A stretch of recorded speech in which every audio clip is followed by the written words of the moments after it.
সকালে বেরিয়ে পড়েছিলাম আমি আর মা একটা কাজে। তারপর মনে হলো আজকে তো মাদার্স ডে, আর এরকম দিন আর আবার কবে ফিরে পাবো আর জানি না। তার কারণ আমি বোন মা সবাই একসাথে রয়েছি আজকে।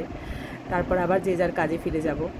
তাই নিয়েও আমোডেতে ঢুকে পড়লাম, আর খুব সুন্দর একটা কেক নিয়ে এসেছি, আর তার সাথে পেয়েছি গিফটগুলো। দেখো কী সুন্দর একটা ব্যাগ দিয়েছে।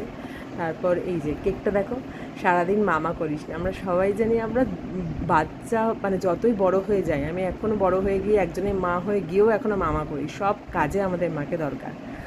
আমিও আমার মেয়েকে এই কথাটা বলে থাকি যখন কাজের মধ্যেও এসে মাঝে মধ্যে মানে সবসময় মায়ের কাছে থাকতে যাই বা কিছু বলে, তখন বলি এখন যা তো, এখন মামা করিস না।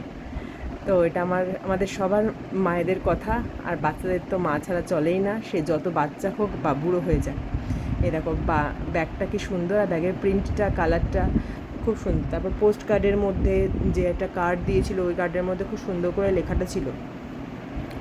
তারপর বাড়িতে এসেই আমরা বললাম এই চলো কেকটা কেটে ফেলি এখন।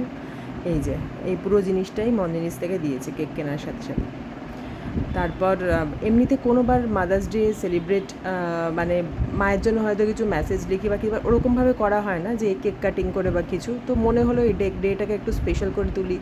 সবাই যখন আমরা একসাথে আছি, যেটুকু মানে সবাই মিলে এই সময়টুকুকে ভালো করে থাকা যায়, সেটুকুরই চেষ্টা। এই দিনগুলোই পরবর্তীকালে মনে পড়বে, এই দিনগুলোকে নিয়েই বেঁচে থাকা।